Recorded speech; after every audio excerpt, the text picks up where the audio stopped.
El Dios tras las bambolinas. Este es un artículo de Manuel López, correspondiente al número 260 de la revista, En la calle recta. Éxodo capítulo 2, versículos del 1 al 10.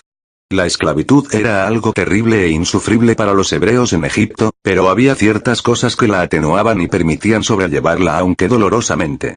Una de estas cosas, quizás la más importante de ellas, era que a los israelitas se les permitía casarse y tener hijos. Esta es la razón por la cual el nuevo decreto de Faraón extendía una gran sombra negra sobre el pueblo de Dios y su futuro. Este pasaje en cuestión apunta y se enfoca a una pareja israelita. En un primer momento en un hombre de la tribu de Leví que se había casado con una mujer de su misma tribu. Habían tenido 2 hijos, y un tercero tras el anuncio del decreto.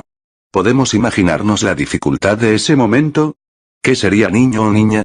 En caso de ser niño podrían protegerlo, o se convertiría en un número más de la macabra estadística genocida de Faraón.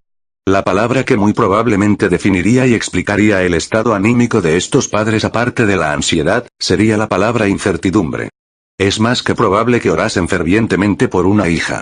Pero cuando la comadrona les anunció que era un niño, el mundo se les cayó encima. ¿Qué harían ahora? ¿Cómo podrían salvarlo?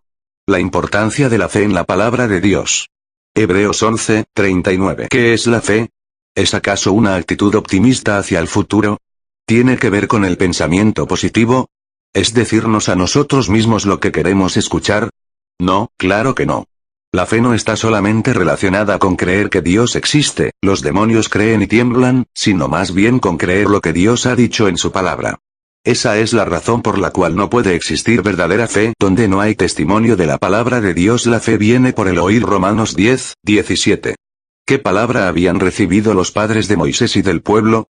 La promesa dada por Dios a Israel de librarles de la esclavitud y traerles de nuevo a Canaán, la tierra que Dios les había prometido. GN 17, 8, 26, 3, 35, 12, 46, 4, 48, 21. Esa misma promesa de retorno es recordada por José a sus hermanos, pidiéndoles que llevasen sus restos cuando Dios los liberase, para ser sepultado allí. GN 50, 24, 25. Los israelitas conocían igualmente el tiempo de su esclavitud, así como la liberación de la misma, profecía dada a Abraham, el padre de la fe. GN 15, 13 minutos, 16 segundos. Por lo tanto, la fe entonces como ahora significa creer, confiar y esperar en el cumplimiento de las promesas divinas. Estas promesas eran conocidas por el pueblo de Israel, pero cuando Moisés nació, Dios se reveló de una forma más concreta y especial. Con el nacimiento de Moisés, viendo su madre que era hermoso 2, lo cual no se refiere simplemente a su belleza, sino al propósito divino que estaba por cumplir, al ser agradable a Dios, como lo relata Lucas en Hechos 7, 20. Por lo tanto, en este pasaje encontramos una revelación general de Dios para Israel en relación a su cautiverio y liberación, y una revelación especial con el nacimiento del libertador. Sus padres escondieron a Moisés por un período de 3 meses, desobedeciendo el decreto de Faraón. Después de lo cual, construyeron una pequeña arquilla de juncos y la depositaron entre los cañaverales del río Nilo. Un río de muerte para el resto de los bebés hebreos varones, ex.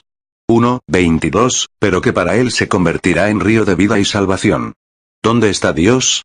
Sorprendentemente no encontramos aquí una mención explícita a la fe de los padres de Moisés, ni tampoco se menciona a Dios, lo cual no deja de resultarnos extraño. Muchos creen que Dios no es mencionado por la sencilla razón de que muchos israelitas ya se habían olvidado de él y de la esperanza en una futura liberación. Esta es la misma pregunta que el pueblo judío se hizo durante el Holocausto y los numerosos pogromos que han sufrido a lo largo de la historia. ¿Dónde está Dios? ¿Por qué permite que el justo sufra y que el impío no sea castigado? Son preguntas que se hacen muchos cristianos hoy en día, cuando tienen que afrontar la persecución, o las pruebas duras de la vida. El silencio de Dios es algo siempre inquietante, pero que no escuchemos su voz o percibamos su obra, no quiere decir que Dios no esté en control y llevando a cabo sus planes. Por lo tanto, la ausencia del nombre de Dios en este capítulo, no significa que Dios hubiese abandonado a su pueblo, ni que no estuviese presente y obrando, al contrario. El nacimiento de Moisés demuestra que Dios no olvida sus promesas, proveyendo de un libertador. No es este el único pasaje en el cual Dios parece estar ausente. Si leemos el libro de Esther con atención, no hallaremos ni una sola mención a Dios, y esta fue la razón por la que algunos dudaron de que este libro fuese incluido en el canon.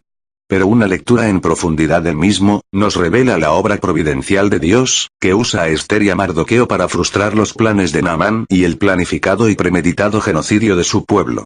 La ironía de Dios, la casa de aquel que destruía la simiente de Israel, donde no se derramaba una lágrima por los bebés de los esclavos entregados al Nilo, se convertirá en refugio y hogar de adopción del que sería el libertador de aquellos esclavos hebreos.